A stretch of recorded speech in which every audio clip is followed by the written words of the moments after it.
Chairman of the Conestoga Township Board of Supervisors, I'd like to thank everyone for coming tonight to our home rule forum.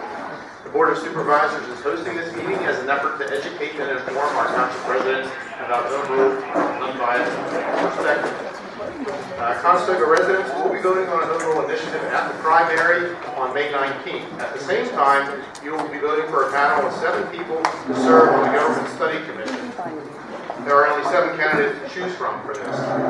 We are here to host a non-political and unbiased educational forum. The idea of home rule is relatively new to our residents, and we have had many people ask us if we would be able to explain this to them without the backdrop of the pipeline or other political issues. We will not be telling anyone how to vote. We are confident that our residents will be able to come away from this meeting tonight with enough education and information to make the decision that is best for them when they do vote. We ask our audience to listen with an open mind. Please be respectful while our speakers are making their presentations. When the speakers are done, we will open the floor for a question and answer session. Rules and guidelines are in place for this meeting, and I will go over them shortly. We would like to take this time to introduce our panel of speakers and participants. We have Elam Herr, Sam Meekum, Jim Hilliard, and our Township Secretary Kelly Reno sitting up here as well. A quick introduction of our speakers. Elam Herr is the Assistant Executive Director for the Pennsylvania State Association of Township Supervisors and has been with the association since 1976. Mr. Herr primarily represents the association before the Pennsylvania General Assembly and executive departments on legislative and policy matters affecting Pennsylvania townships. He is also responsible for the planning, development, and administration of the association. He holds a master's degree of public administration, graduate school of public and international affairs from the University of Pittsburgh, and a BA degree in history and political science from Millersville. Sam Meekum Esquire, born in Scranton, PA, but a resident of Lancaster County since infancy. Sam is a graduate of Penn State University in 1970 and the Villanova University School of Law in 73. Sam has practiced law here in Lancaster since 1974. In 2006, Sam was one of 11 chosen of the 36 candidates elected to the Government Study Commission for Home Rule. He spent 2 years on a volunteer basis studying forms of municipal government and helped draft the proposed Home Rule Charter, which was eventually defeated at the polls in the November 2008 general election. Jim Hilliard, ELS. Jim is a Conestoga resident and a graduate of Penn State University in Engineering. He currently works in the field of surveying and is President, Director of Surveying and Project Manager for Lake Roeder, Hilliard and Associates. Jim worked as Township Manager in Elk Township, Chester County, Pennsylvania, before and during home rule government. He has given counsel and helped evaluate the impact of the proposed natural gas pipeline crossing property zoned residential to evaluate any impact on the pipeline on potential subdivision in North Lebanon Township, Lebanon County. So thank you all for being here, speakers. We'd also like to make a note that we did extend an invitation to the Conestoga Community Group to provide a speaker, but they were not able to meet our deadlines.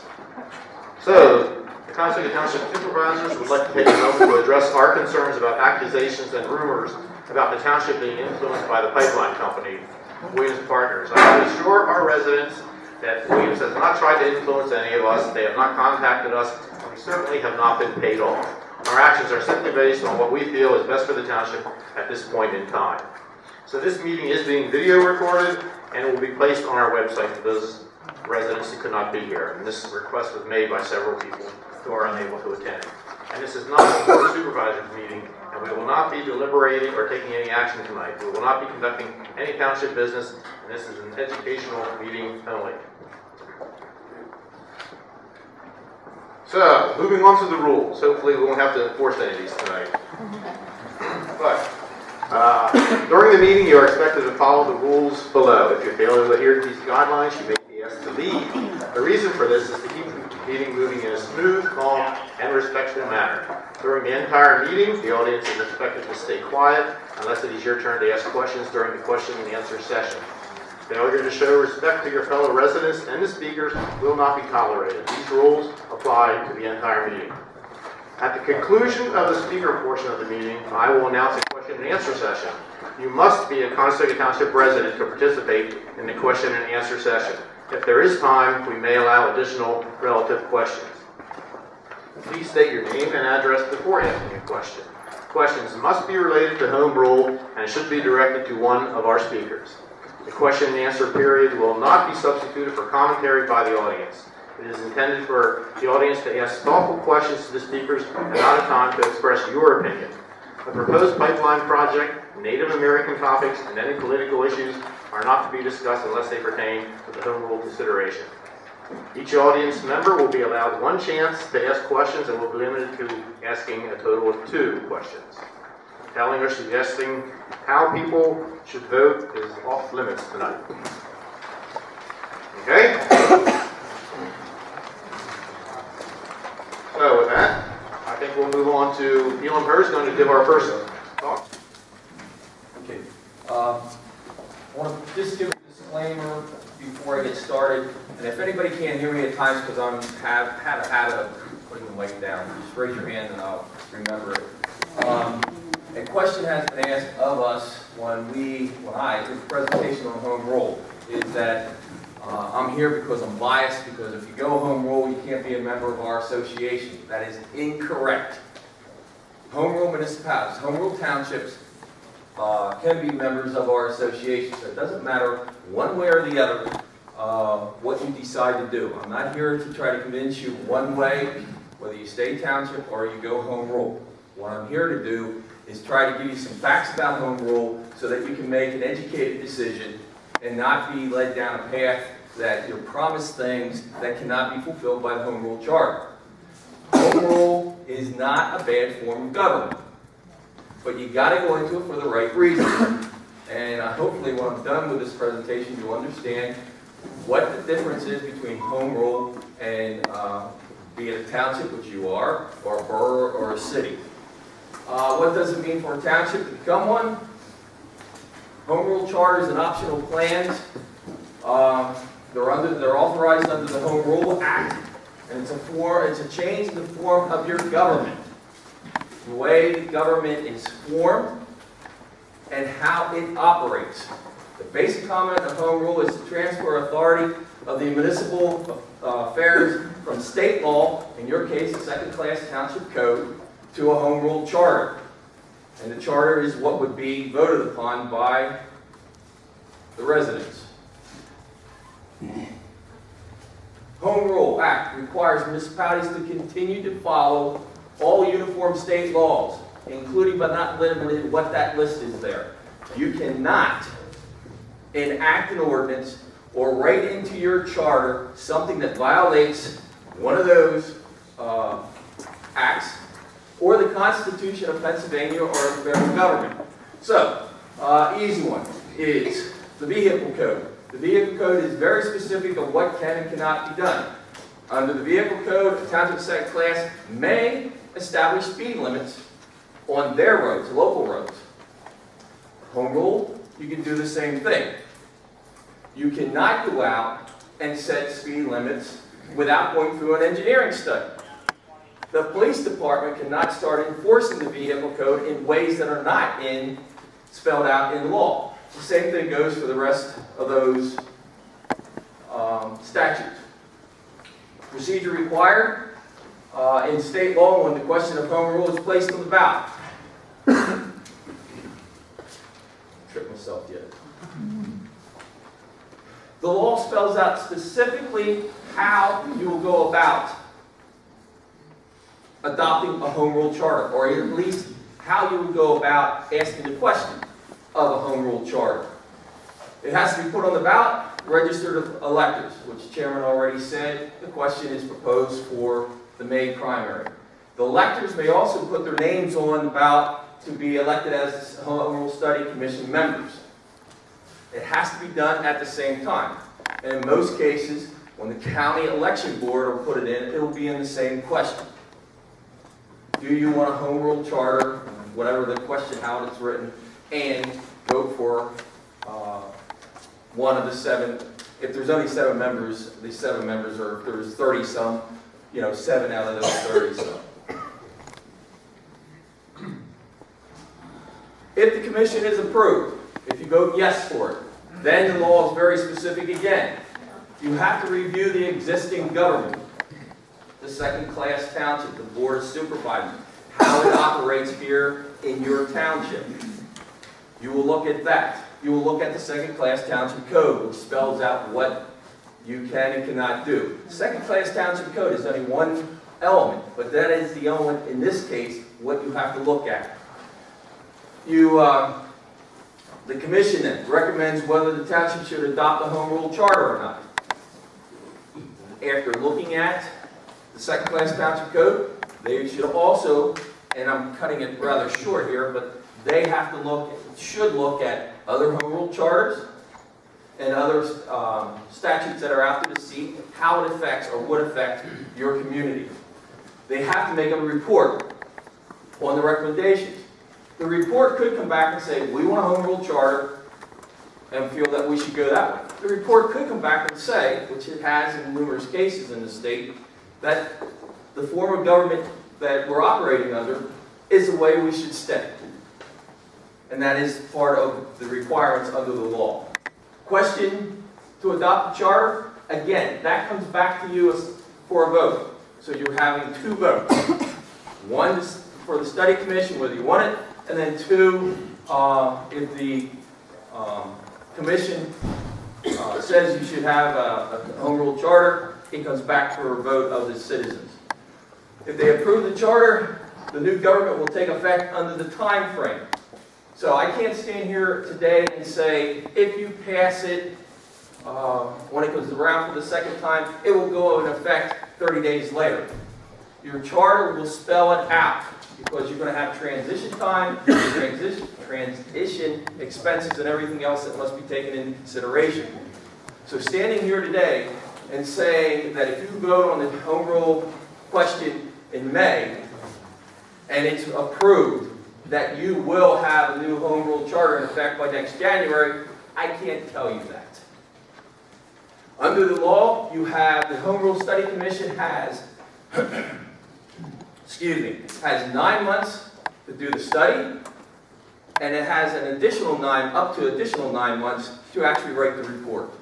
That will be not the report, to write the actual charter. That would be your operational doctrine. Okay, what are you voting on? Very simple. You're voting on whether you want to have a home rule study commission and determine the change in your current system. That is the only question. Now, I heard what the chairman said about pipeline and everything else. That's not part of the question. The question will be basically yes or no, what you want to do, period. The question will restrict the commission to reviewing the existing government, as I said, home rule, or an optional charter. Actually, it's optional plan charter. An optional plan charter, an optional plan under the Home Rule Act. Literally, you keep the second-class township code in your case. You just change the form that you have in government. Instead of having, three supervisors, you can say we're going to have 11 councilmen. That's the difference between what a charter and an optional plan is. You have to elect the study commission. That's all you're voting on. Are we going to have the study? If you choose no on the question to form the study commission, it is never formed. The people that you voted for to be on the study commission never become commissioners. So although it's a two-part question, if the first part goes down, everything goes down on that. Also remember this. Again, whether you support or oppose home rule study, when you go into the voting booth, and for those of you who are against it, this happens more frequently than those who are supporting it, but if you're against it, you still have to vote for commissioners. So you can't go in and vote no, and say, well, since I voted no, I'm not going to vote for any of the commissioners. No, you should vote for the commissioners. Because if it passes, and those people who voted for the commissioners voted for the people that you didn't want, shame on you. It's part of the system. Commission is formed. Again, the law is very specific. Once the commission is formed, the commissioners have to have their first meeting within 15 days, and they also have to take an oath of office. The oath of office basically says that you're swearing to the Constitution of the United States and the Constitution of Pennsylvania. It's the same oath that the supervisors take when they're elected. So everything that you're doing, you will organize, determine when and where you will meet, and you will adopt the rules of conduct of business. Meetings have to be open to the public. A Home Rule Study Commission is no different than a local governing body under the Sunshine Act. It is a local agency, and it must meet the same criteria of advertising the meeting, holding it open to the public. And you'll see sections there. They are sections from the actual Home Rule law. Township second class follow the code. It outlines the policies. Does such a document exist for Home Rule municipalities? The simple answer is no. There is no state law. The state law just says how you form, how you go about creating a study commission, how you form a Home Rule charter. The charter is your township code. That is the difference. It's not a state law, it's a local charter. And that charter will spell out how the municipality will operate. Also, again, the voters will make that final decision. You could go through this whole thing, 18 months if it takes the full time. It comes back to the voters and it can be voted down. If it is voted down at any time, in the first question or the second question, the law says it cannot come up again for 5 years. And again, that's spelled out. Also, under the Home Rule law, it says that the commission can take portions out of the township code, if it likes a certain portion, and incorporate that into the law.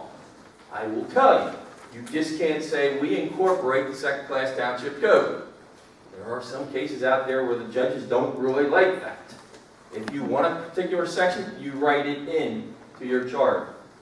Now, there is also provisions that what municipalities will do, they'll say anything not addressed by the charter will fall under the township code. If it, in your case, the township, but if it was a borough, it would say the borough code. Because literally, you are still, Conestoga Township is still a township of the second class.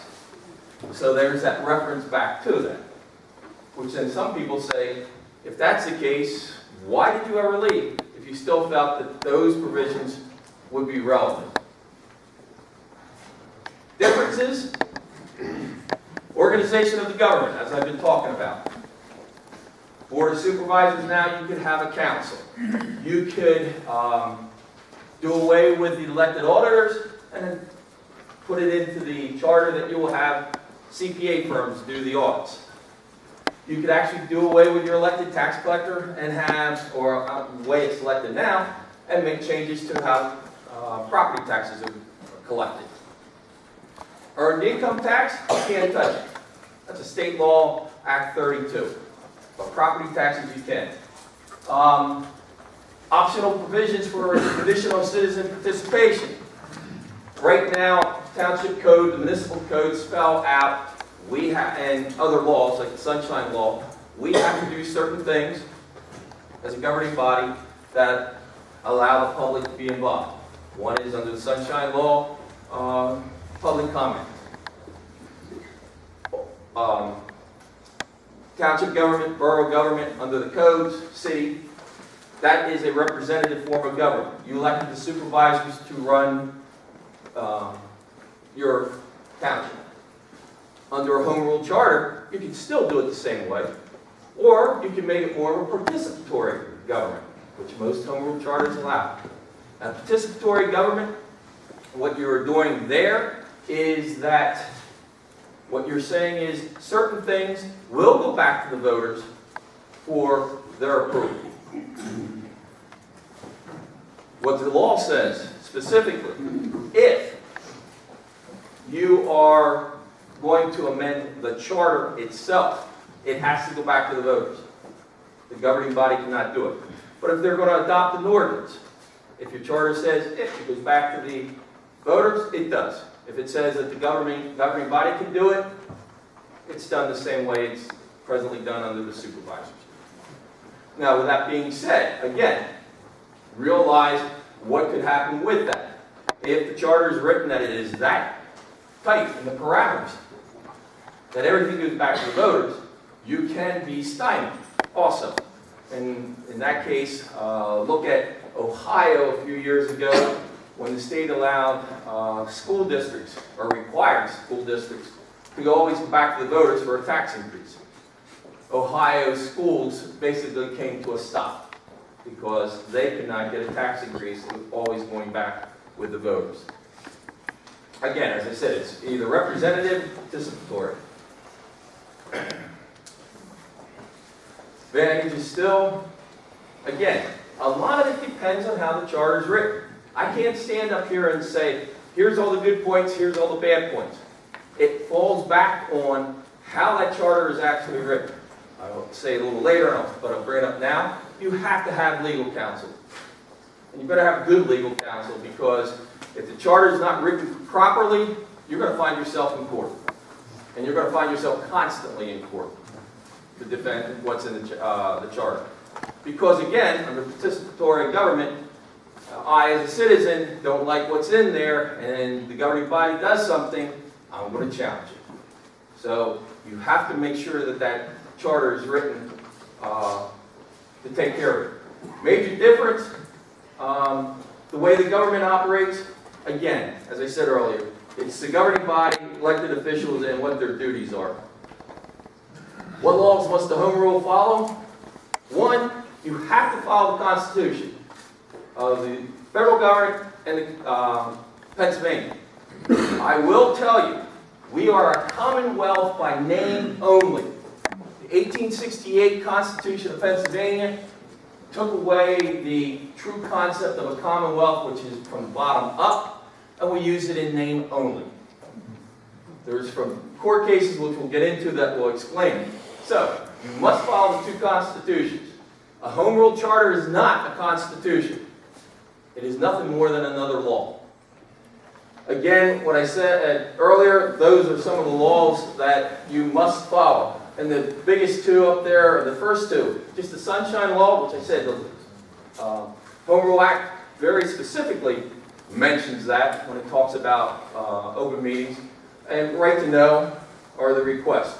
Stormwater Management Act, Sewage Facilities Act, again, two very big acts that, especially the last one there, Stormwater Management Act, which is becoming more and more prevalent with MS4s and with Lancaster and the Chesapeake Bay. Not only do you have the federal or state government, you also have the federal government coming in and saying what has to be done. So, home rule municipalities follow the same thing that Conestoga Township is following now. Difference between home rule townships about the federal government? The answer is no and no. All municipalities, including home rule, must comply with the United States Constitution and the Pennsylvania Constitution. Dillon's rule provides that municipalities are creatures of the state. Dillon's rule is a U.S. Supreme Court case. Judge Dillon, who was a former judge of Iowa, argued the case in front of the Supreme Court, and the argument and the decision came down that said municipalities are creatures of the state. They are made by the state, they are broken by the state. So you can only do those laws which the, in this case, state of Pennsylvania, allow you to do. You cannot adopt something that is not explicitly or implicitly authorized. Borough of Leetsdale, 1999, it said, it is fundamental that municipal corporations are creatures of the state and not the authority of the legislature over their powers is supreme. This was a Pennsylvania Supreme Court case. It goes on to say municipal corporations have no inherent powers and they do only those things which the legislature expressly allows them to do.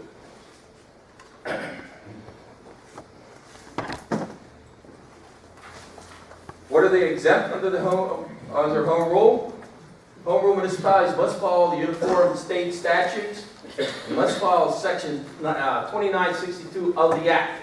It's very specific in that Act. Home rule municipalities may exercise any powers and any functions that are not prohibited by the Constitution or any laws that are out there. Literally, that is very narrow. And we'll get into some of those in a couple seconds. Excuse me one second.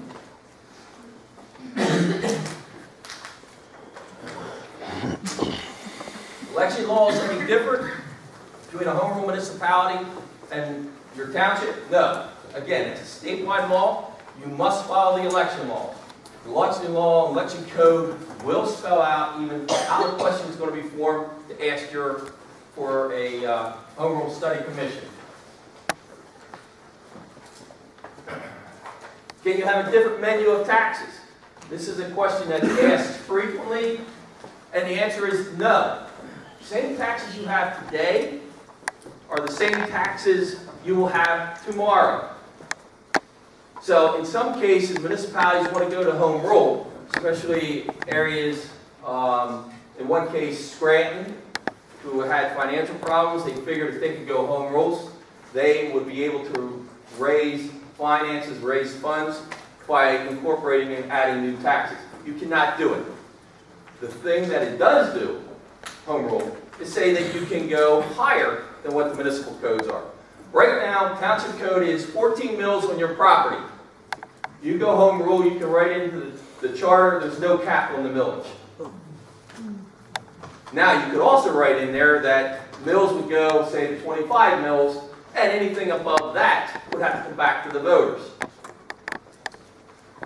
Also, there are some non-resident taxes.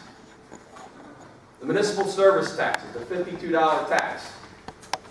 You could raise that to say 3 times that amount, $156. Same tax, different rate. The other thing that the home rule charter says, non-residents, you may not tax if they're not presently allowed to be taxed. If they are, like the municipal service tax, you cannot tax them higher than what you tax your residents. That is a safeguard, so again, like in Scranton's case, they didn't say to their residents, we're going to keep yours low, and everybody that comes into the city to work, we're going to jack their taxes up. So the home rule chart, or the home rule law, is very specific on taxation. Who sets the tax rates for home rule municipalities? Again, that depends. As I just said, it depends how you write it into your charter. Your charter can be very liberal and just leave it open-ended and let your governing body make the decision, or it can be very specific. Years ago, Patton Township, Center County, had a very good home rule charter written from everybody who looked at it, except it went down. And the reason it went down was one simple part of it. Under the taxation section, it had no limits on any taxes. The residents said, no. So, you know, that again shows that you have to be very careful how you write the charter. Does it change the bidding process? This is one of those laws that you can change under the procedure. The municipalities, cities, boroughs, and townships, we have a very specific way that we have to bid. There's certain things you have to do with advertising that, yes, you would have to do it. But you can change the bidding process. Removal of an elected official. Again, literally, the courts have addressed this issue. That's very hard to read. But the first one is in petition to recall Reese. This was with a home rule township up in Luzerne County back in 1995. The Supreme Court said what they had in their charter for removing recall was unconstitutional. And it was thrown out. The second one, whoops, that isn't the second one, excuse me. There is another case that deals with townships under the Township Code. And the Supreme Court, again, came back with the same reasoning that they did in Reese and said, no, the Township Code is not the way it's done. You have to follow the Constitution. Bless you. And the Constitution basically says if you want to remove an elected official, whether it's a township supervisor, a councilman on a home rule municipality, a state legislator, Supreme Court justice, you must first be charged by the House, and you must be tried by the Senate. And only then can you be removed. The Constitution provides for the removal. That's what the second part talks about, how it is actually being done. As I said, brought by the House, tried by the Senate, and in the Senate, to be convicted, you need 2/3 of the Senate to vote to remove you from office. The last time the Senate had a recall was on a Supreme Court justice, and that was back in the 90s. Question. These questions that I have, most of them are very specific to home rule. This one was asked of me before I came down here. It says, will home rule allow municipalities to stop natural gas transmission under FERC? No. Is this allowed to be asked? I mean, I thought we weren't addressing the pipeline. This seems like... This was a question that was asked, and it was asked not by these people, but it was asked to me from a phone call. Right. And I just wanted to put it in so I got it across that everybody knows what to research. The reason for that is that the federal government is very specific under the FERC jurisdiction law, and there's some court cases, this is why I'm bringing it up. This recent court case that just came down, and I hope I pronounce this right, SWEPI, S-W-E-P-I, versus Moore County, New Mexico.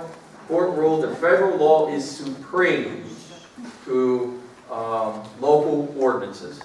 That just came down within the last couple months. Also, Penridge Coal, which is a U.S. District Court, Middle District of Pennsylvania. Penridge Coal versus Blaine Township basically said the same thing, that municipalities do not have the authority to enact legislation defined so the Pennsylvania Constitution and other statutes enacted thereon. You also have the Attorney General XL versus Corbett in East Brunswick, again, 2008. The Supreme Court was very specific what can and cannot be done with municipalities, as in your township now, or home rule municipalities. What's the duties of the Commission? As I said earlier, study the form of government that you have today, the Township Code, compare it with other available forms, and make a recommendation of whether to change. Again, it's very clear and spelled out. Again, as I said earlier, you need consultants, you need attorneys to make sure that you follow what is there. What may the Commission recommend? Again, I don't know what the question is said or what was going to be put on the ballot that'll come up in May, but you can only do what's basically said in that ballot question. And again, the law is very specific to it. Again, it says basically the question will limit the home rule, and then it may only review the current form. Are there minimum requirements? Yes. The charters will specify the number of members of the governing body. So again, in the charter, you just can't say we're going to have a governing body. You've got to say how many there are and what their function will be. Also, any other elected officials that you're going to have. You're going to spell it out. You're going to spell out what the duties in that charter. Also, elections. Right now, township second place. Supervisors, whether you have 3 or 5, and you have 3, are elected at large. Under a home rule charter, you can change that to have at large, which everybody votes for everybody, by ward or district, in which case parts of the township would vote for a particular individual, or you can have a combination. You could have, say, 5-member board, 3 are by wards, 2 are at large. So that's a difference. Costs involved to switch. There are costs involved. One is that the cost of the study and transitional cost will be there. Transitional cost will be there if it's approved by the voters. Municipality is required to provide necessary and reasonable funding for the commission. And that can vary. And if you look at the publication put out by DCED, which is a state agency, you will see that study commissions have ranged anywhere from $10,000, $15,000 all the way up to $75,000, $80,000 or more. No, that's not. I have that. No, I'm talking about the whole way across. $930 is the figure. Zip it. Excuse me, I am just going across of what's there. I don't know what it's going to cost you.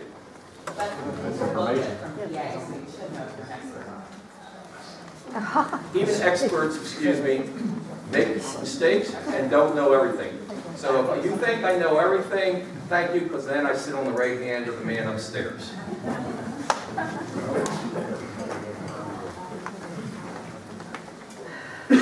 And if you read the bottom, it says, cost varies upon size of municipality and the complexity of the charter. How long must meetings of the Governing Commission be advertised before the meeting is held? Again, it's not in the Township Code, it's not anywhere else, it's in the Home Rule Law. It says that you must follow what the Sunshine Law says.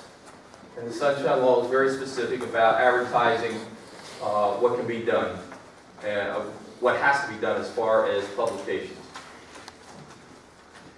Complete the study, as I said earlier. Work has to be done within 18 months. 9 months to come up with the recommendations to go back to the voters to vote on, recommendations to say whether you should go to a home rule charter or not, and then the voters would vote, and then the commission, the charter would have another 9 months to be drafted. Time frame for a commission, again, it depends. Home rule charter versus optional plans, that is one difference that's there. You also have the complexity of the charter. Again, it's how detailed you want to get into it. Again, you have 18 months, and what it does is for the research, consultants, hearings, and the report. What is the procedure to fill a study commission position if one leaves? Again, the remaining study commission members pick the person to fill that vacancy. Who reviews the charter to ensure that it is a legal document? No state agency has oversight. None. What that is, as I said earlier, you should have a competent attorney that can review what has been done, what has been recommended, so that it will withstand any challenges.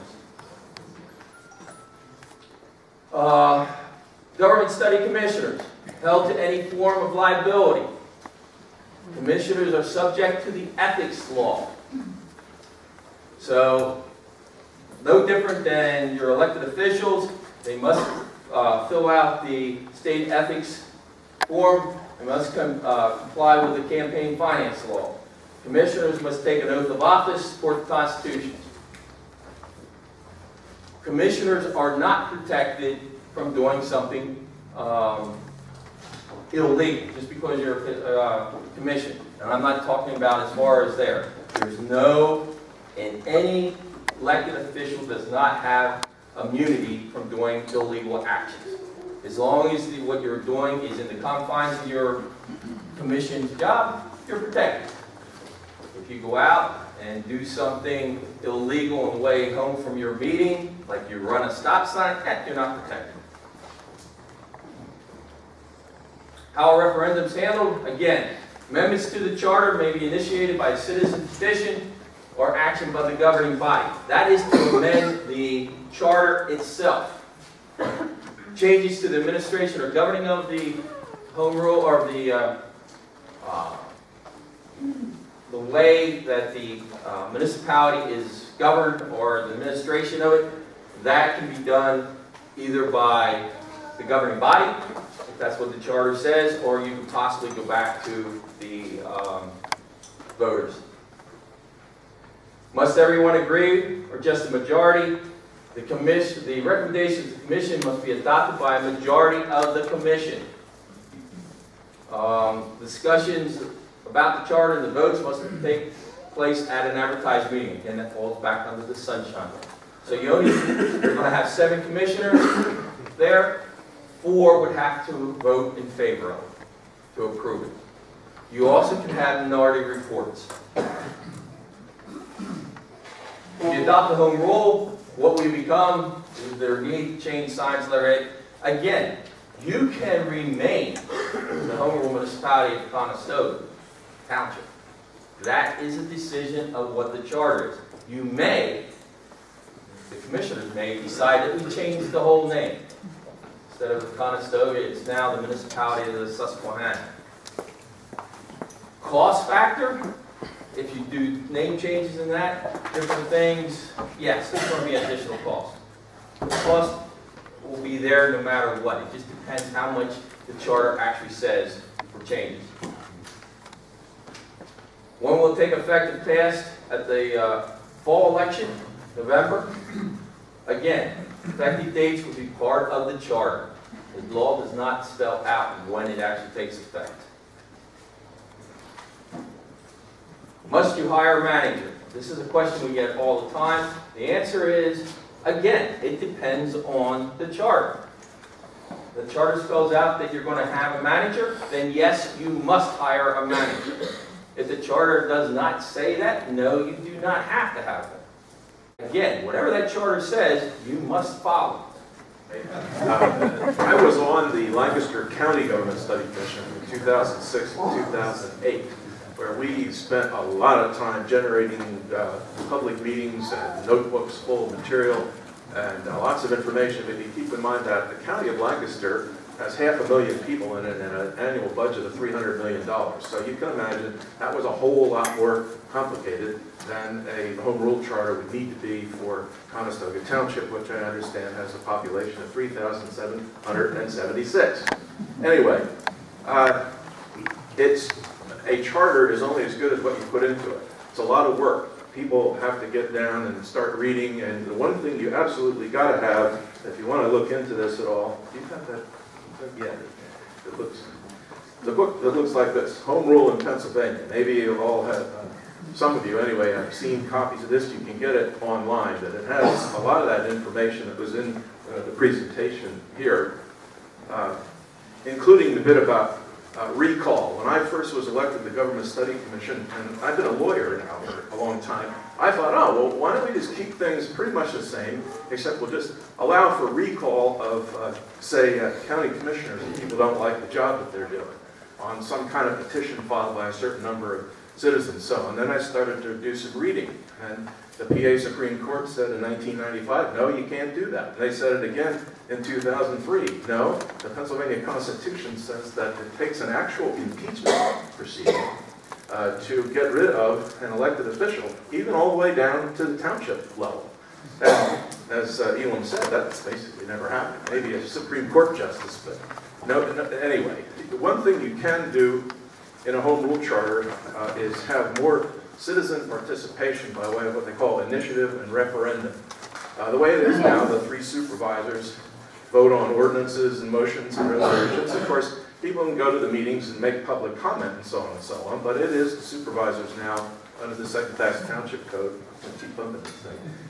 who make the call. It would be possible to put into a home rule charter that upon petition of X number of registered voters, a certain issue shall be placed on a ballot to be voted on by some certain date. I guess would either be in May or November, and then you could have, in other words, direct citizen involvement with the government that way. That's one of the major departures, in my view, between home rule and the regular second-class township code. The second-class township code goes into about 50 different things which second-class townships are allowed to do. And the home rule concept is you, the township, if you have a home rule charter, can do everything that you're not specifically not allowed to do. And then once you get that in mind, you go, oh, great, that means we can practically secede from the state of Pennsylvania. It doesn't work like that. It just doesn't work like that. There's a big long list. Well, there is a short list. I'm sure this is much longer if you do further reading, which was pointed out by Elam 2962. Says, with respect to the following subjects, the home rule charter shall not give any power or authority to the municipality contrary to or in limitation or enlargement of powers granted by statutes which are applicable to a class or classes of municipalities. It goes into conduct of elections, boundary changes, the fixing of subjects of taxation, and so on. There's a list of things that can't be done, home rule charter or otherwise, and one of those things is the municipality, the MPC, the Municipal Planning Code, Title 53, that has to do with zoning. So in any case, our county home rule commission, we're kind of crazy, I guess, because we spent that time on a purely volunteer basis. The cost to the county, pound for pound, was not all that much in our way of thinking. It cost about $150,000 or thereabouts. Came in actually under budget for 18 months worth of study and then an eventual vote on the charter, which occurred after that. A home rule study commission, as Elam said, has 9 months to decide whether or not to recommend that a charter be drafted. Now, it's possible they could draft the charter within that same 9-month period, since that's the maximum period that they have. And if they decide to write a charter, then they have another 9 months to actually write it. And that is like a mini constitution. It's not as fancy as a constitution. I have a couple of township home rule charters that I happen to have copied and brought with me if anybody's really interested in that. It's like 34 pages long, one of them is, and so on. So the 18-month time frame is an outside time frame. One other thing about time frames is even if somebody wanted to immediately rush through a home rule charter, they would still have to have it done at least 60 days before either a primary election in May or a general election in November. But other than that, it's up to the organization, the Home Rule Study Commission, as to how fast and how thoroughly they want to do their work. So like I said, I mean, you have to get people that you trust to do this kind of work. It's serious business. There's a lot of technical details in here, a lot of lawyer talk involved with it, but when it's all said and done, there are something like 71 different municipalities in Pennsylvania that do have home rule. Quite a few are second-class townships. Now, I'm a township commissioner, they call it, in Manheim Township, but we're only called first class because we have a lot of people, 38,000 people. We like to say we're first class, but that's kind of a tongue-in-cheek thing. Everybody else is second class. So you could look up, say, Elk Township in Chester County, Ferguson Township, which is right next door to State College. And if you really want to know something about these things, you can do all this stuff pretty much online, on the internet. And look at somebody else's charter and see what it looks like, and then maybe compare that to the second-class township code if you really want to get down into the weeds. Anyway, I don't have too much more to say, at least right now. I'm going to turn the microphone over to Jim. Thank you. My name is Jim Hillard. I'm a professional land surveyor, and I live at 20 Buckburn Road here in Conestoga. I've been a resident of Lancaster County for 36 years and a resident of the township for 8 years. I've worked in this township for more than 25 years. Currently, we're working on surveys for Lancaster County Conservancy in the acquisition of certain properties that they're acquiring from PP&L, including Safe Harbor or Shanks Ferry, the Pinnacle area, some areas around Peckway, and some other places. So that's what I do during the day. I've been a land surveyor since 1981 and been working in this business for 42 years. Back in 1682, the King of England granted to William Penn the charter for the land that is now Pennsylvania. In 1712, as the colonization of Pennsylvania began, Conestoga Township was established. And since then, we've been operating under the same form of local government that was brought to the United States, the new colonies, by William Penn, and it's based on the Old English form of government, being the state, county, cities, boroughs, and townships. Over the course of the past 40 years, in the course of my work, I've had been around and working for 2 municipalities that actually went through a home rule conversion to go from, one was a township, Elk Township in Chester County, which was quite similar to this township, being rural, no public infrastructure, a lot of farming, but a few new developments that were coming in with some new residents. And I'm not going to speak negatively or positively about what went on there, or the other location, which I'll explain in a minute.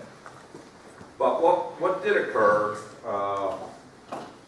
supervisors had been there for a long time. One of them, John Doherty, had been a supervisor there for more than 50 years.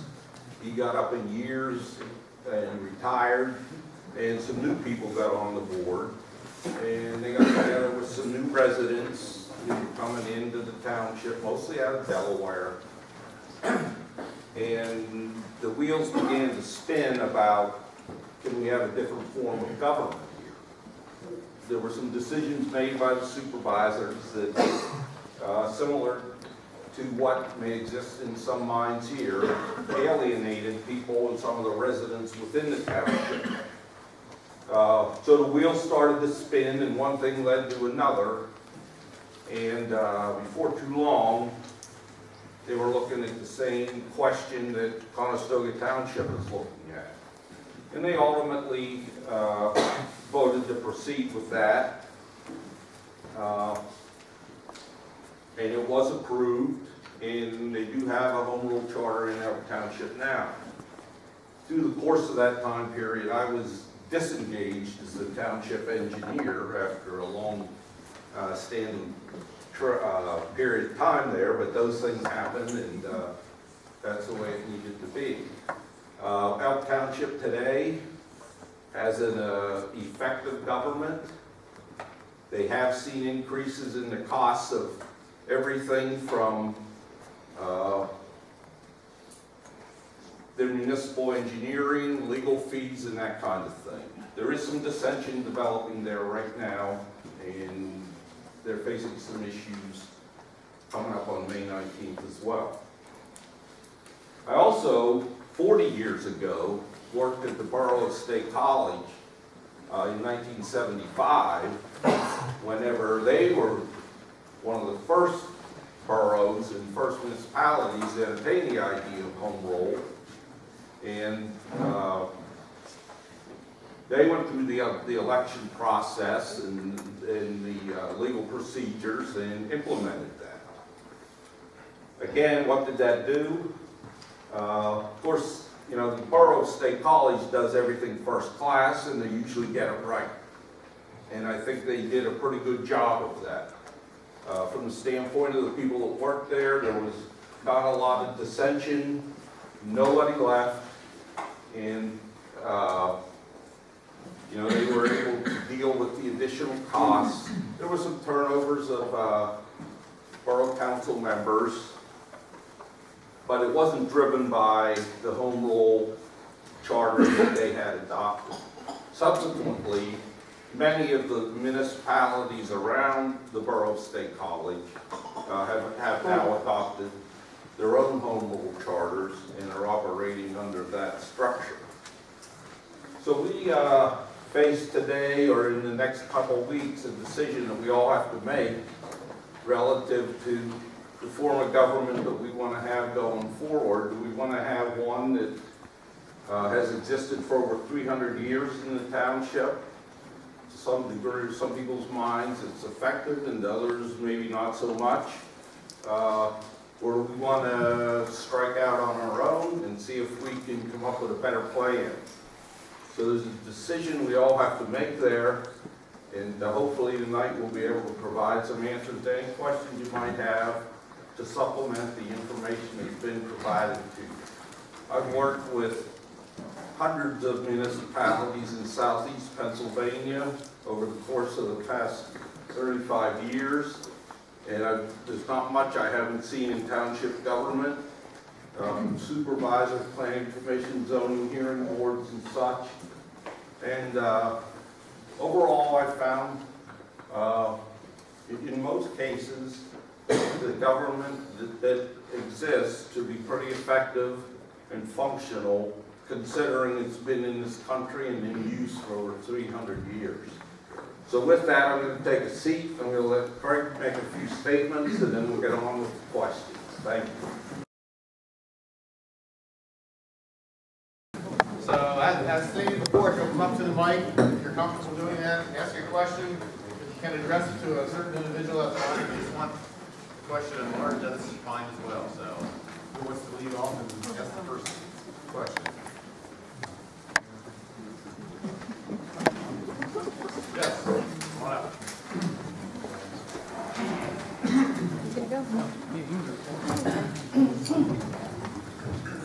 My name is Dr. Nancy Jeffries, and I live at 513 Conestoga Boulevard, Conestoga.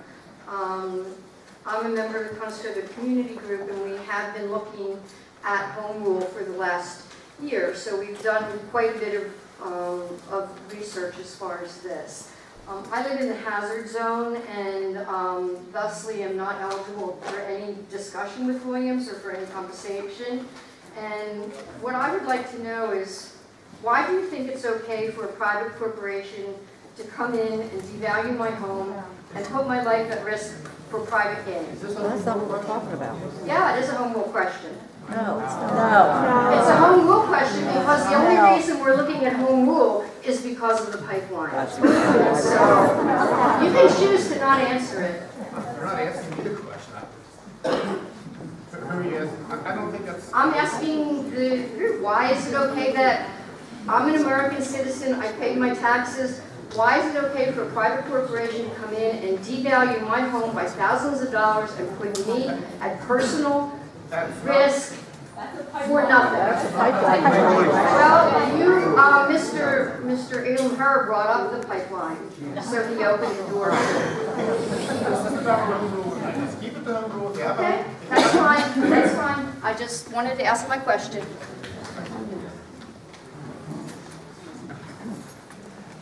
Any home rule questions? Yes. Mr. Cox. My name is Kevin Kahn. I live at 4014 Main Street. My question was for Jim, just about, you had mentioned that in State College had adopted home rule, and then other municipalities around there also adopted home rule. Do you know what exactly it was that made them do that? It would be my assumption that it was because it was, you know, a good thing, that they liked the way that it was structured. Did you know exactly in how State College home rule charter was constructed that made it so appealing to all the other municipalities? Yeah, I don't know that I can answer that question directly, but let me state that the center region there is a very progressive area with the university. They have a lot of forward thinkers, a lot of minds that are creative and looking for a new way to do things. And I think that, I followed this issue over the years because, you know, I still have relatives in the area and get up there on occasion. But I think that they recognize, now there was even back in the 70s, a certain cooperation and cohesiveness between the borough and other municipalities by way of transit, mass transit, and regional planning. They had regional planning in the early 70s, and so there was a tightness there that existed. And I believe in the case of Ferguson Township, that there was forward-thinking minds there that recognized that what State College was doing was functioning okay or appealing to the majority of the residents, and they adopted it. That's what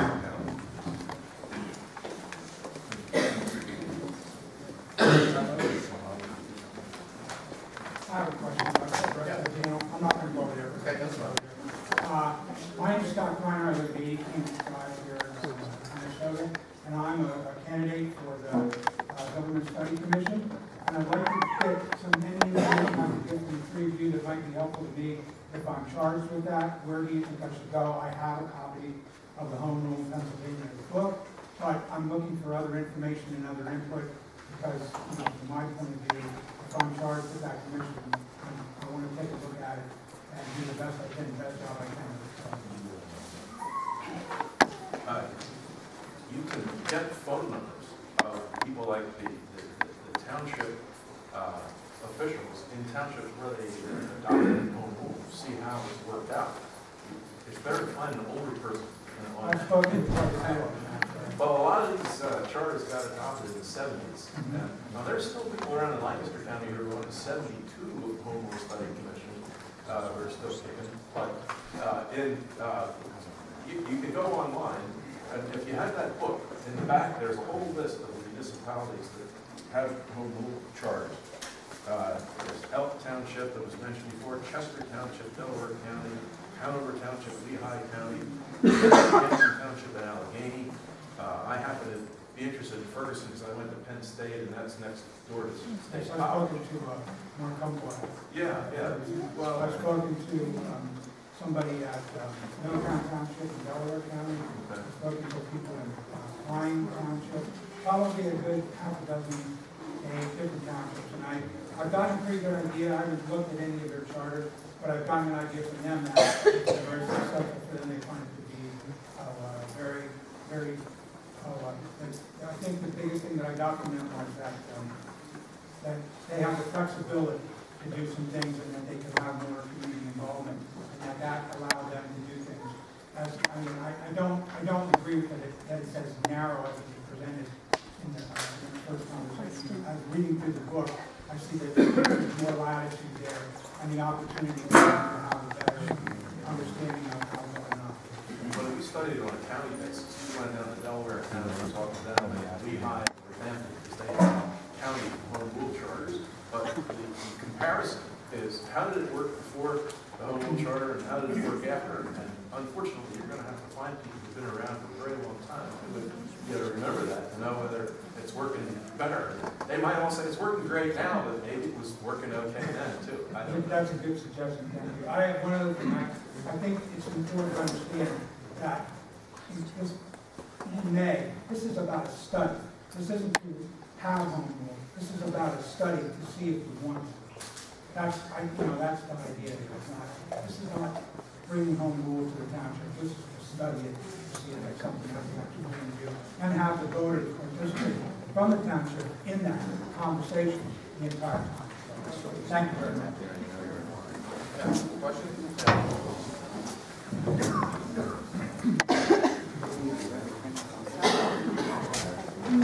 sorry. My name's Deb Swanson, 500 River Corner Road here in Conestoga. For the information that I had previously about home rule, I was encouraged that I thought it was giving the average citizen more say in what happens in our township. And to me, that's a totally American idea for the citizenry to have more say. And if I have misunderstood, let me know. But I feel like that aspect of home rule was perhaps downplayed by our panel. Is it a crux of home rule that citizens get to bring major issues to the voting public? You're correct. What I said earlier was the present form that you have is representative government. You vote for the supervisors, and they make the decision totally the way the citizens want or whatever, within the confines of the law. home rule allows you to become a participatory. Now, the only qualifications on that is how it's written into the charter. So the charter could realistically be written very similar to what the township is today. It could, as I said, be written that any decision comes back to the voters. The only decisions that have to come back to the voters are changes to the charter itself. So yes, it's participatory. And that means the citizens have the ability. A good analogy is town hall meetings in New England. New England states are very participatory. The middle Atlantic states, when they started out, were represented. Okay.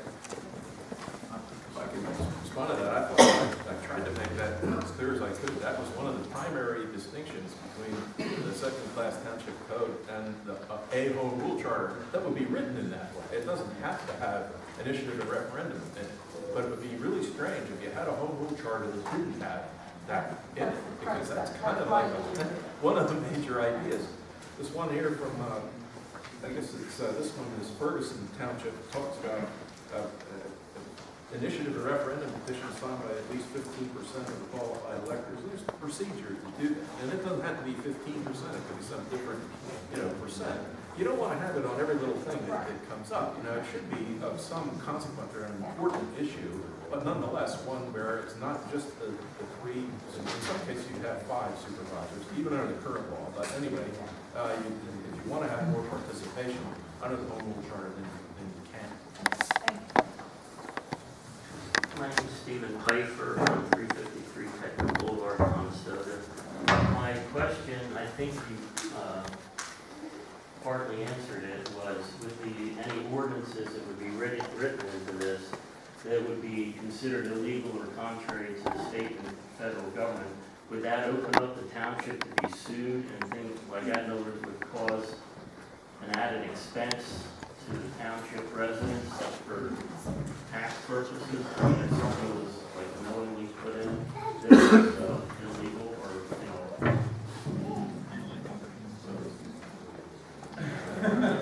I'll practice a little of that. I meant like this, knowingly against it. In the United States, compared to other parts of the world, you can be sued for almost anything. Keep that in mind. So if an ordinance is passed, and the one that I showed up there, the one court case, the ordinance was passed, somebody took the county in New Mexico to court, the court said the ordinance is illegal, and they awarded damages. I'll give you an example. Nothing to do with home rule. A township up in the northeastern part of Pennsylvania years ago over a land use issue, but it had was on development of a housing development in the Pocono area. They were challenged in federal court. The federal court ruled in favor of the developer. The township's budget was a relatively small amount of $100,000, and the award was substantial. And the judge did award under the federal law, which happens in federal, not necessarily all in state, awarded damages. So can it happen? Yes. Does it always happen? No. But as I started out, anybody can sue anybody today in our society. Thank you. Yeah, I'd just like to add that it's still incumbent upon the voters within the township to elect good supervisors with reasonable heads that will make good decisions on behalf of the township and not expose them to unreasonable or unnecessary risk. That's where you can get yourself in trouble. One other point is, it's not the home rule charter that does that. Whatever else they do, beyond that. My name is Julie Mitchell, and I live right there. And my husband and my oldest son are members of the fire company. And my question sort of piggybacks his question. The rumors that we are hearing are that if home rule is passed, they would decide to pass an ordinance that would be deemed not right. As a family of emergency services, we were told that we could lose insurances. Township employees could lose insurances. Is this correct? That's not correct. Okay. Okay, whether you're home rule, township, borough, and the reason I didn't say cities is because cities have to have paid fire. You have volunteer fire. Certain things the municipality has to do for volunteer fire. One, they have to provide the workers' compensation. When you go home rule, the municipality is still going to have to provide the workers' compensation. Now, the rest of it, as far as insurances on vehicles and different things like that, I don't know how that works down here. I don't know what the municipality does or does not do as far as that. As far as contributions from the municipality to the volunteer fire company, that does not necessarily have to change. That can still be done under a home rule charter. So as far as the volunteer is concerned, that should not change that much. But again, something in the charter could say that we're going to have a paid fire company instead of a volunteer fire company, which I doubt because of the cost factor that's there. But as far as your insurances and protections, home rule should not affect that at all. Is there a way that any of that could fall back on the taxpayers? Like if there would be a lawsuit filed or anything like that against an ordinance that would not be considered legal, you know, if the home rule would be sued, could that fall back to the taxpayers, that the taxpayers would have to pick up the cost for insurances, or that, you know, maybe your emergency services were closed, they could not fund the money to pay those out of their own pockets? Okay. Again, basically, I don't know how your particular fire company works, but again, throughout the state, most volunteer fire companies pay their own insurances.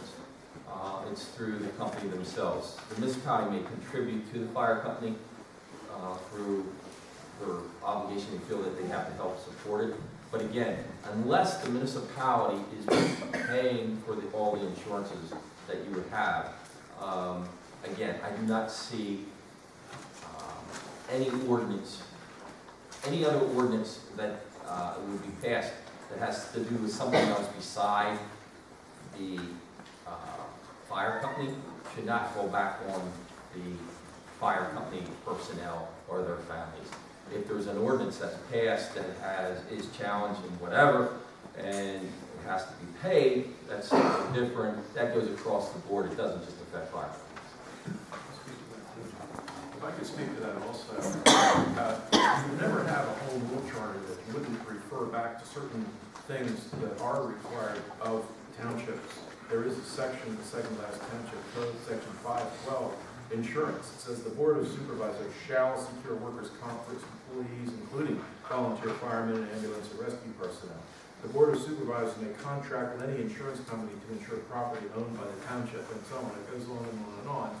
You'd have a charter which would basically say, we can do anything that a second-class township could otherwise do, and then with some limitations, it would include that. And you were saying it could come back on us. Well, I would be the case only if you didn't have enough insurance. That's about it.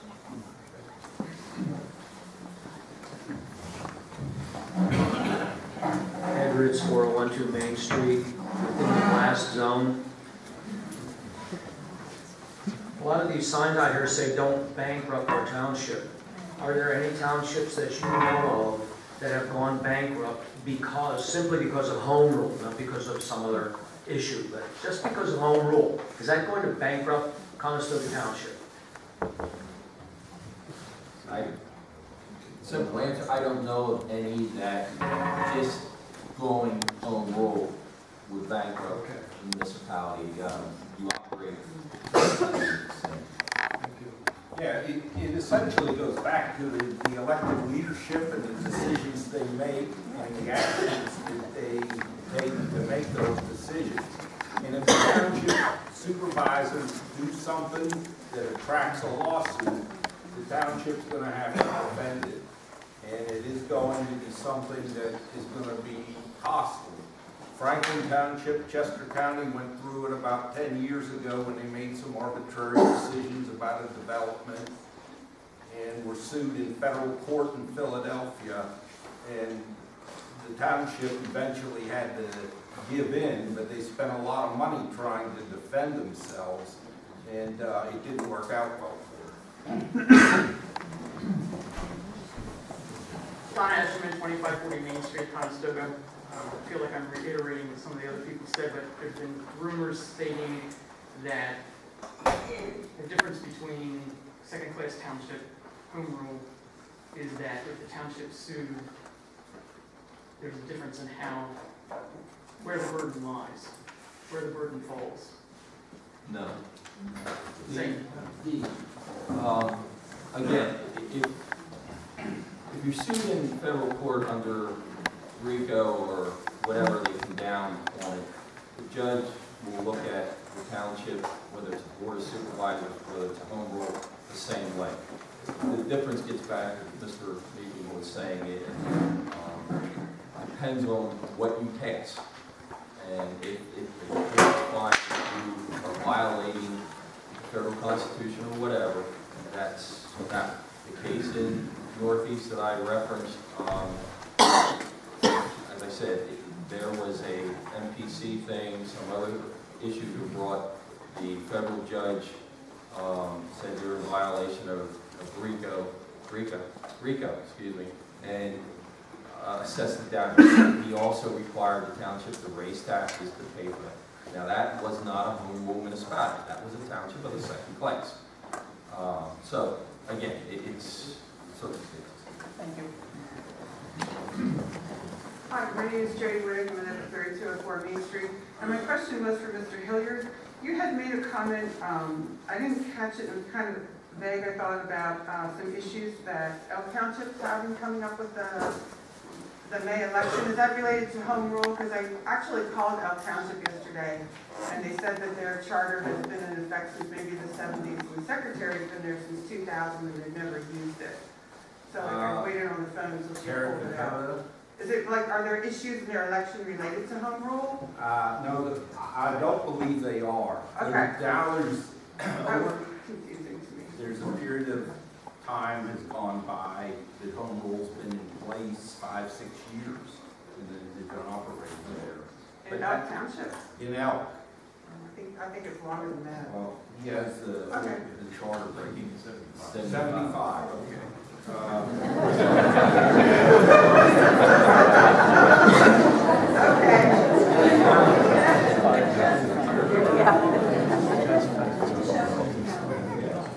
Elk Township in Chester County. Elk in Chester. Yeah. There's a different political mindset in the township now. Okay. I just want some clarity because it seemed like I'm sorry. you may have implied that there were issues coming up related to home rule in their election. And I was on. I'm not going to make that statement. Okay. All right. Thank you. Although there may be some Yes, no. She hasn't. She said that they haven't used their home rule charter since 2000 when she's worked there as the secretary of local government. Well, they're operating under that charter. They have it. Yeah. I would say, from my experience, it operates more like a traditional township than one that has a specific home rule charter. In other words, there's not a lot of citizen participation. If you go to the planning commission meeting, there will be nobody there but the planning commission members. Supervisors meetings might have a half a dozen people there, but not like in Conestoga, where you have 2 dozen. Hi, Kim Kahn, Main Street, Conestoga. I want to clarify a couple of things, and then I am going to follow it up with a question. First of all, I want to make sure I have a First Amendment right to continue speaking, and I'm going to finish when I'm finished. I'm asking, did I just say I'm asking a question? No, you said you're going to clarify something. There were some misstatements, and it's important to clarify them, and you can correct, anyone may correct me if I'm wrong. First of all, I want to make sure, and Scott said this, that the process has us voting just to seat a study commission on the 19th. That was misspoken twice with the first speaker. We're not voting on a home rule charter on the 19th. We're just voting whether we want to implement a study to take a look at what's there. The other thing I want to clarify. That's the case. If I did say charter, I apologize. And I just wanted to make sure I knew you knew what you're talking about, but I wanted to make sure that they did. The other thing has to do with the deadline for Conestoga Community Group speaker. We were sent an email. They gave us a deadline of 24 hours on a weekend. This is important, to come up with a qualified speaker. It couldn't be a candidate or one of our political. I have spoken with several people that are qualified but had to wait for an answer, and that's why we're not here. Third thing I want to clarify, we talked about Westfall Township, which we mentioned was in Franklin County, but it's actually in Indiana County. And it was a $20 million lawsuit that was reduced to $6 million. I spoke to the township secretary, and she didn't even know what the results were from that. And it took 20 years to settle that case. It was in court for 20 years. I have the First Amendment right in a public meeting to finish a statement in a reasonable amount of time. Thirdly,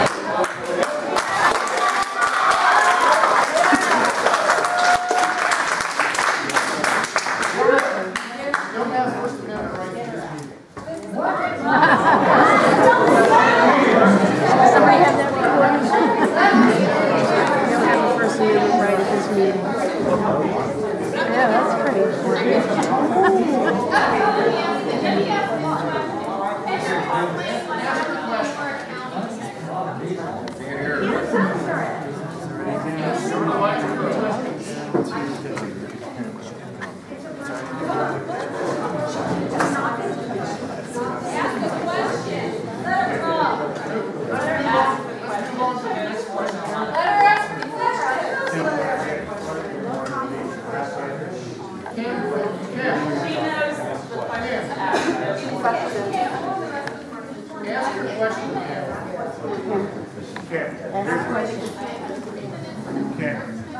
Here's the issue. Get her out. You have wasted enough time. My question is, So, you have to check. Yes. Two questions for everybody. Are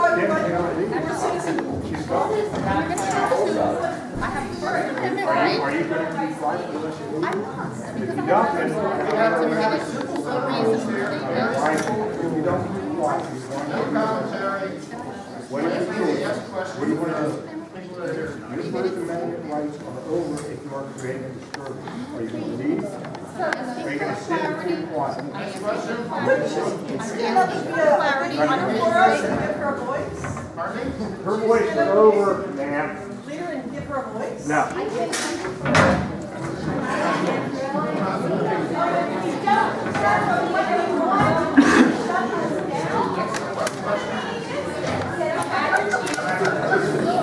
So one is do that.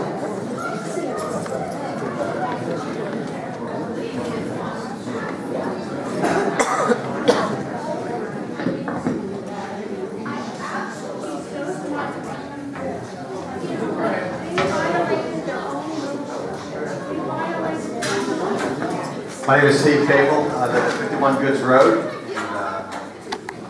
I'm here tonight because I wanted to find out more information, and I'm going to ask my question just in 1 second. So my first question is to probably those of you who have spoken today, and that is... They don't even follow their rules. My first question is this. Help those of us who want to understand that if the vote is to simply look at a home rule, forming a home rule commission, my first question is, what is the key question that all of us should be asking to simply vote yes or no, should we form a commission? So in your opinion, what is the key question we should be asking ourselves to simply say, should we should we form a commission? So I'm just asking the very basic question, what should we be asking ourselves as citizens of Conestoga Township? What should we be asking ourselves to determine simply, should we say yes or no to form a commission that's going to be looking at this issue, not deciding it, we're not voting on a charter, we're just simply saying, should we form a commission to look at home? Help me understand the key question I should be asking myself and my fellow citizens should be asking ourselves, whether we vote yes or no to form a commission to look at it. That's my first question. You ask yourself, in what way, or first of all, could government be more responsive, more effective more streamlined. That's essentially it. I mean, you want to study what's out there, the forms of government. And we didn't say much about optional plans, because as a general matter, you don't go through that much trouble to go to a home rule study and then adopt an optional plan, which is not a whole lot different from what you have now, in my opinion. But you just want to get people together who are thinkers, who are willing to debate and make everything as public as possible. Public meetings. We had 60 different meetings on the county home rules study commission. The idea was, can we make this any better? And it's a value judgment. If you think better means more citizen participation by way of initiative and referendum, that would be, again, in my opinion, one of the big differences between the second-class township code and home rule. More responsive, more streamlined. Can you save some money? Maybe there's some duplicative department or commission or something that your group would feel that it wouldn't need. It gets down into the practicality aspects also. The broader aspects are generally the involvement of people with their local government. Okay. And so, I guess in light of that, in light of us asking ourselves the basic question, do we want to form a commission to see if a new form of government for us may be helpful, and simply answering yes to a question that says, should we form a commission to look at that? I guess I'm maybe point my questions to the current supervisor saying, what is the downside, in your opinion, of forming a commission to look to see if the way we've been doing it for 300 years could be done better off? I mean, what is the downside of forming a commission to look at it? And if I put simply the question of cost aside, it's going to cost us $800 or $5,000 or $10,000 aside, beside the cost that it takes to run this commission for 9 months, I think is what you said, what is the downside of forming a commission to look at whether Conestoga might be served better or might have some improved way of governing itself for the foreseeable future? I'm sure I'm tipping my hand a little bit saying, as a person who I really have, I don't think, over on Goods Road, I'm not sure if the pipeline, I don't think there are any blasts or anything like that, so I don't have really a dog in the show, or whatever you say. I'm really just looking and saying, what's the harm of saying, so maybe in your opinion, what's the harm of simply saying yes to look at it, form a commission to study it? Because it could be rejected after all said and done, because we all may look and say, we figured, we looked at it and we kind of thought about it and contemplated it, and as citizens, we don't want that much involvement, or maybe we want more involvement, it'll be helpful. So, what's the downside in forming the commission? I'm not going to express my opinion here. Okay. Sam, as soon as you said setting cost aside, that was the end of the discussion. Okay, so in other words, that, and I don't think it costs that much, and that's my opinion. Yeah. But in this same book that we've been referring to, it refers to the average cost of government study commissions over the years, and it was something like, I don't know, $4,800 or whatever it was. But now, fair, that was back in the 70s and 80s. I'm sure it would cost more than $4,800, but it's not like $1 million. Sure. Other than cost. I mean, would it be bad to have people talking about the form of government? Most people aren't interested in that. It's like civics class. Right. To the extent that you have this many people actually come to some future meeting of the study commission, that would be just mind-blowing. But most people just aren't that interested in it, but it's a very good question. What's the downside? Frankly, the minimal cost, in my opinion. Just to follow up, and Sam corrected both of his answers. The other thing is, when you look at it, and your question was right on point, why should we do this? Why should we look at it? If you go into it with the right reason, that you're looking at how the government will function, or is functioning, and potentially will function, then you're doing the right thing. When you start putting peripheral things in there, that does, even like cost, that does start to sway things. So if you go into a voting booth and you think, is this going to, are we looking at this for the right reasons? Your question's right on point. Thank you.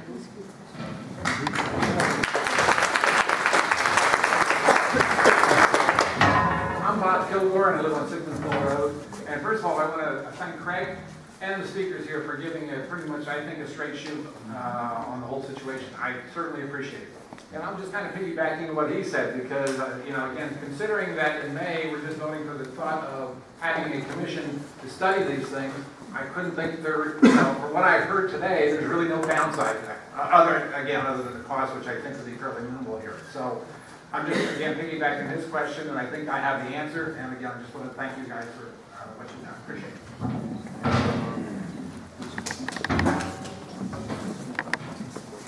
Hi, I'm Jan Jay, and I live at Safe Harbor Village.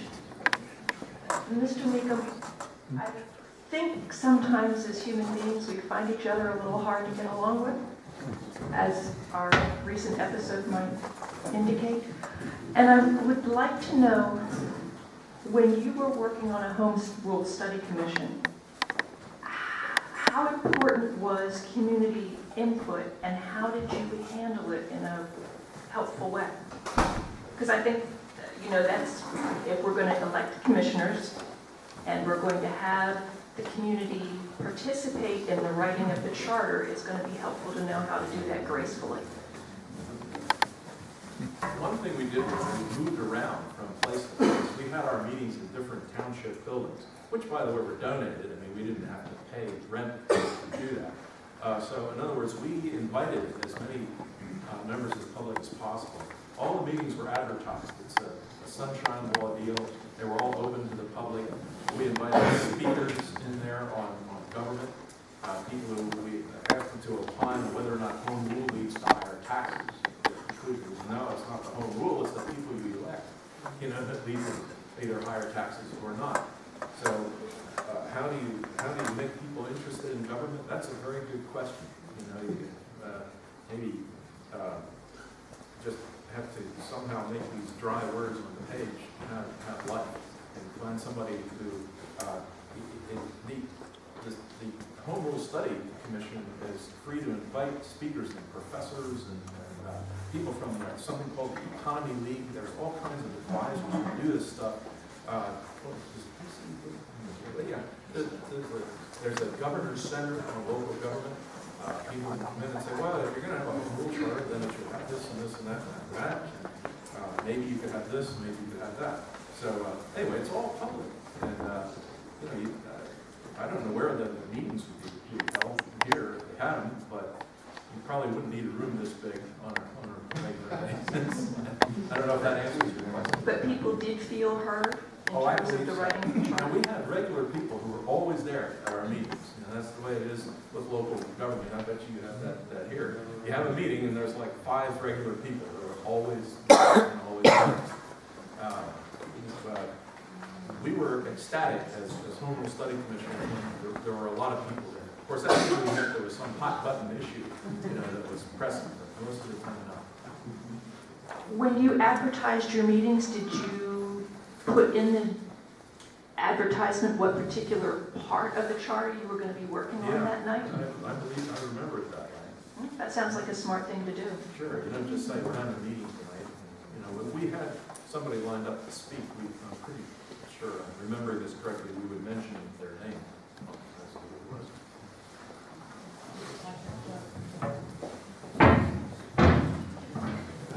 Harry Gresky, I live on West Elm Street. In May, we're voting yes or no for a study, right? How would I know, everybody, I gotta vote for commission after I vote yes or no. How would I know people won't be one side?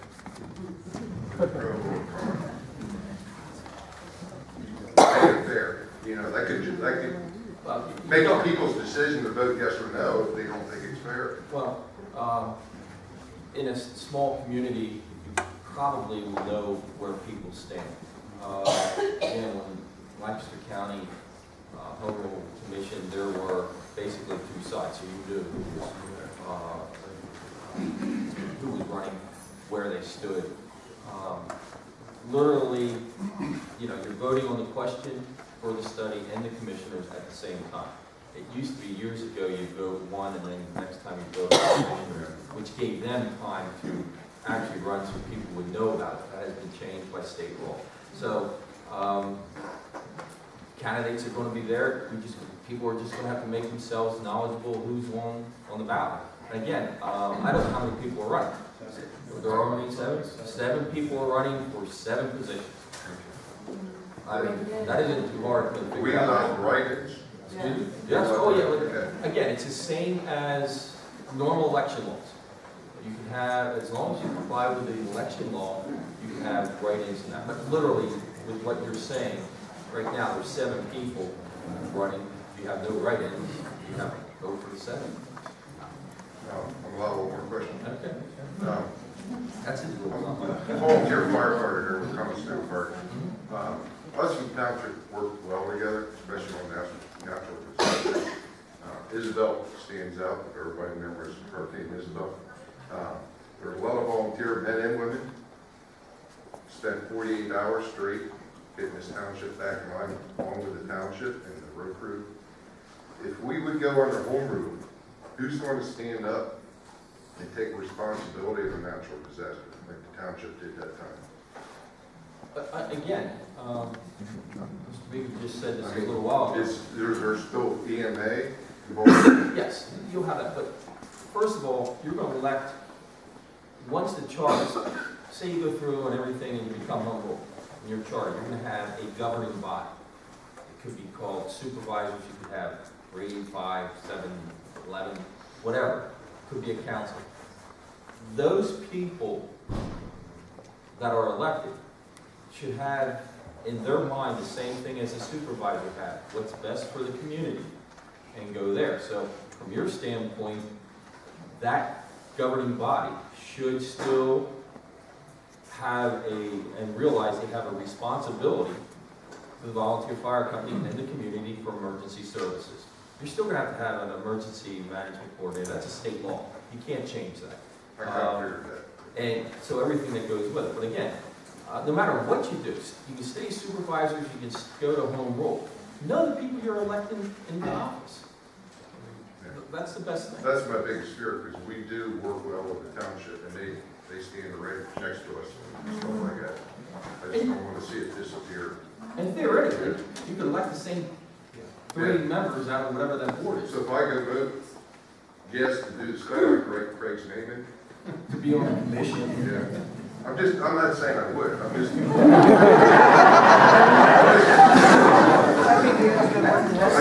Between you and him. I didn't mean to put you on the spot. All right, thank you.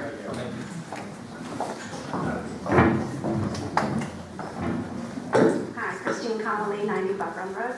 I had a question piggybacking to what he had said.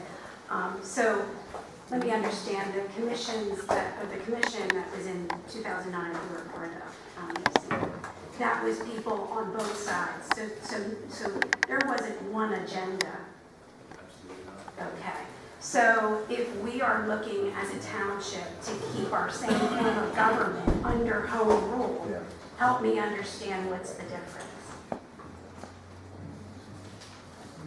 Well, the difference is, as I've said before, primarily one relating to citizen participation. If that's important to enough people, to be able to get the ballot question on the ballot without necessarily relying on the 3 or 5 supervisors to bring them up and ask them as ordinances, then that would be one of the major reasons for doing it.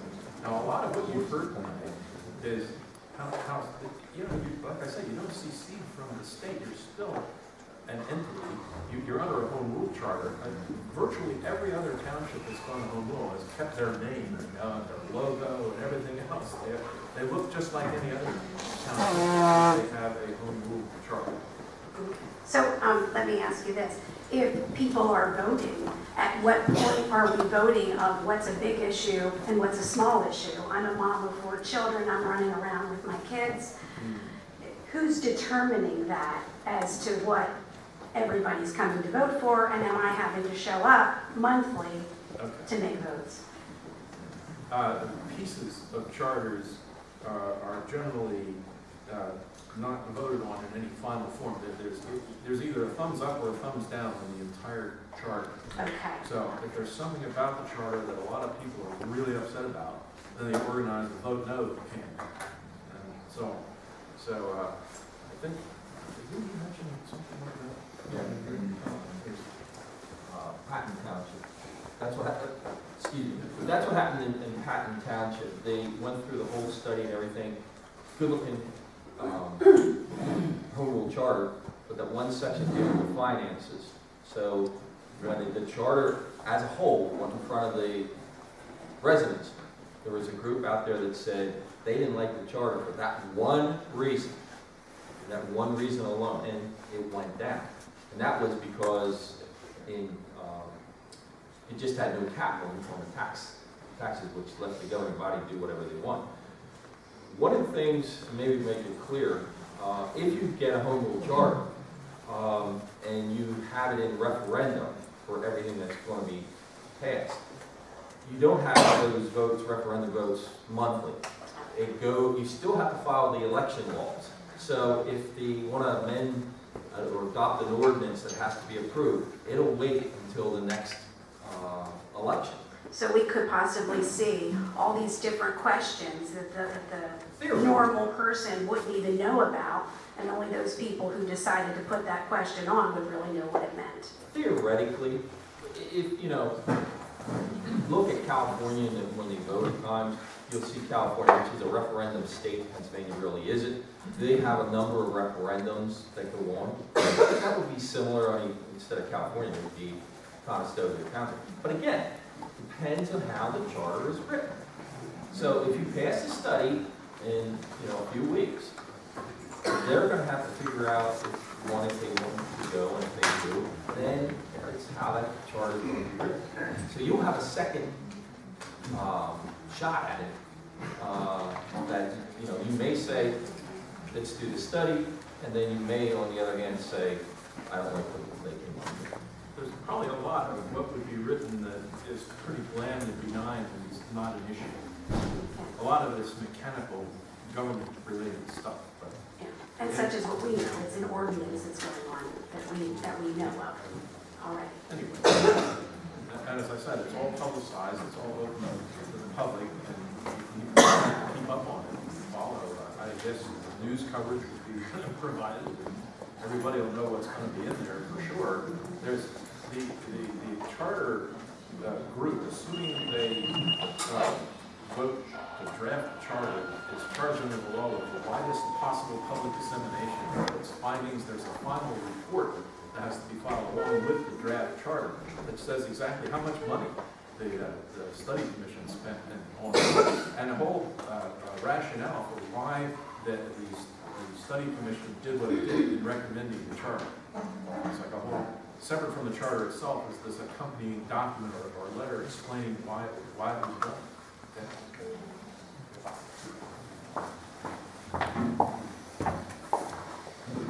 My name's Don Conley of 90 Buck Run Road. I've been a resident here in Conestoga since 1965. Didn't see a whole lot happening here because nothing happens here until now. I'm also, some hilarious, I'm a coach for the little guys, 12 and under. I left the game early just to come here to ask a question. But by the way, we didn't win, so. My question is, quite simply, you said there's 68 or 70 municipalities that have home rule? I think 71. 71, okay, we'll give you that one more. There's 90, if my numbers, and I could be off by 1 or 2 when I just counted, there's 91 municipalities in the state that are home rule or optional plan. You have to keep those two in mind. And in townships of the second class, there are 21 home rule or optional plan. Home rulers.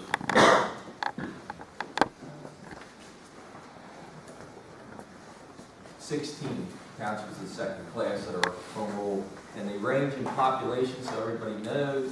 Smallest one is 1,500, almost 1,600 people, up to 61,000. 1,454. There's only 1,400. Okay. My research found that there was close to 2,500 municipalities. Well, yeah, 2,500 municipalities. Out of townships, there's 1,454. Okay. There's 93 first-class townships. There's 963 boroughs. There's 50 54, excuse me, cities of the third-class cities. There is one first class, one second. That gets up to 25. Okay, yeah. So those municipalities, boroughs, they all can adopt home rule, correct? If they want to. Okay. So that's roughly 2.5% of the total municipality boroughs in this state. So if you can answer my question, what is 97.5% of the state missing by not adopting home rule?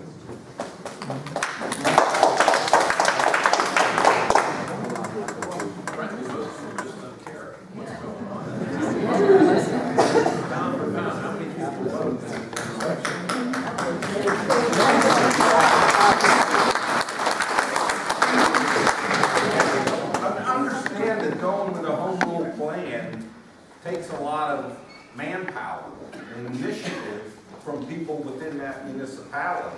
And just like you said, most people don't care enough to come out to the township meeting or to participate in some civic activities that deals with municipal government.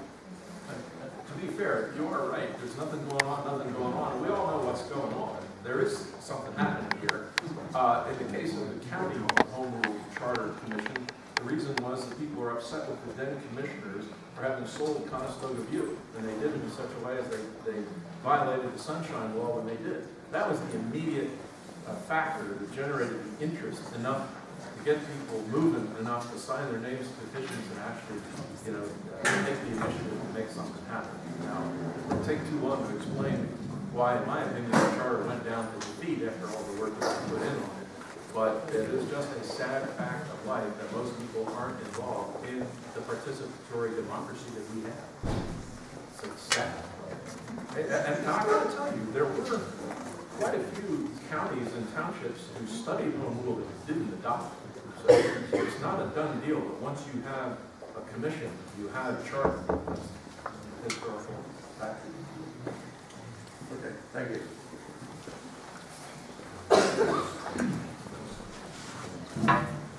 Tim Whitaker to Main Street, and you did just answer my question. I was going to ask you, why do you think that home rule went down in Lancaster County, and what would you have done differently? What I would have done differently to have the other side feel like they were bought into the process. But the county is so different. Yeah, you have row offices that have existed, Jim keeps saying, for 300 years and so on and so on. Well, in some of our views, it didn't make sense to have, in effect, clerkships that were paid for expensively with all the benefits and so on and so on. But there are usually political reasons that charters go down. And it was also argued, in the case of the county charter, that if you adopt home rule, taxes are going to go up. Home rule, taxes. We had 2 different studies done by university professors demonstrating that that's simply not true. You just go to the home rule municipalities that did adopt home rule, compare them before and after. There was nothing different about the taxes that had anything to do with the home rule. It had to do with whether or not the county owned a nursing home or not, or some expensive thing like that.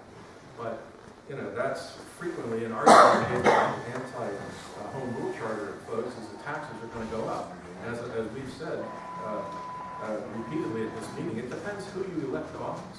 The taxes are going to go up if you have people elected to office who want to raise them. And that's not likely to happen, I don't think, in Conestoga. Just one quick question. What was the percentage of people that came out to vote on the charter? Do you have any idea? It was during the November 2008 election, so, you can't tell who was going out to vote for the charter because they were also voting for president, Congress, and everything else. Thank you very much.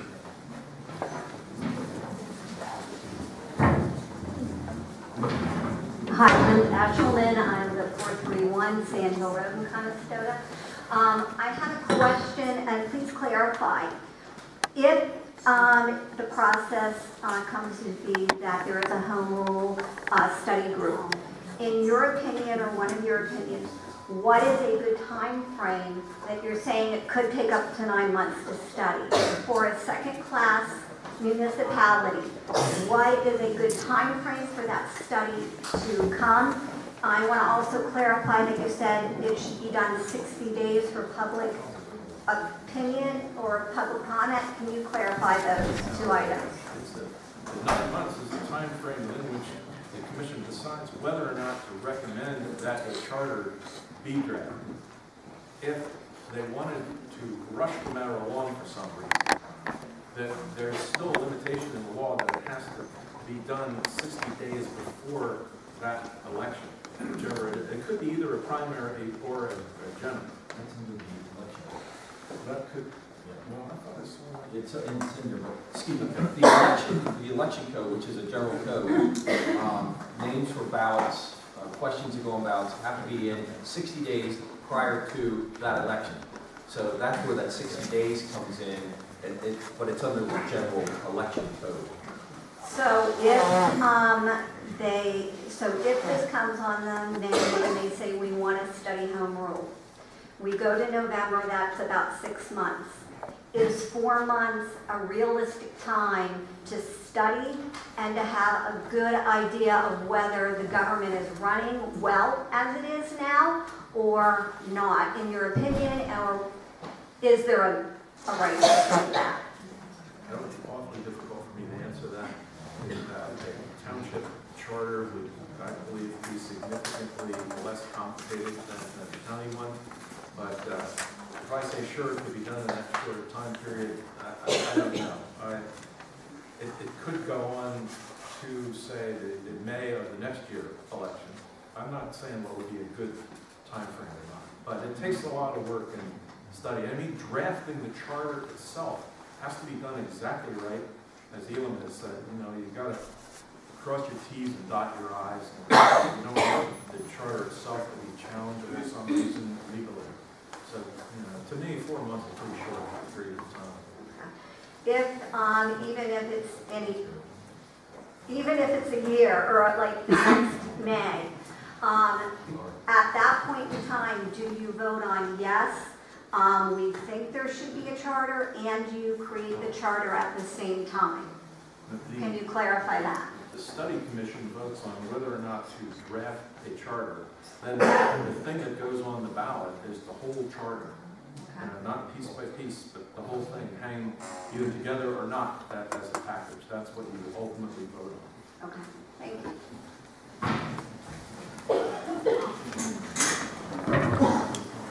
Can I ask a question? I'm sorry, you and I? That's okay. No, real quick. Hi, Robert McGuire, 32 Sand Hill Road. I just wondered why it was stated that there's no First Amendment rights in this room. I misspoke that. She wasn't treating that comment. I thought that was in the rules, that we were allowed to commentary and then ask a question. Okay, she was trying to clarify things with this study. Thank you. Drew Miles, 106 Tomahawk Drive. I don't think I need a microphone. 106 Tomahawk Drive in Conestoga. Just my question, of the 71 municipalities, boroughs, et cetera, that you're familiar with, how many of them went to home rule in order to attack or promote one ordinance? Personally, I have no idea. There's usually a motivating factor, okay? Or there has been in my experience. If you look at the dates of the adoption of the Pennsylvania Home Rule Charters, most of them were right around within a 10-year period of each other, 75 to 85 roughly. There have been a couple of Luzerne County originally voted down their home rule charter, and then it has to be at least 5 years go by between both. Then they voted to have one. So Luzerne now has one, but I can't remember exactly what the deal was there. They were upset with the way the county officials were running the government.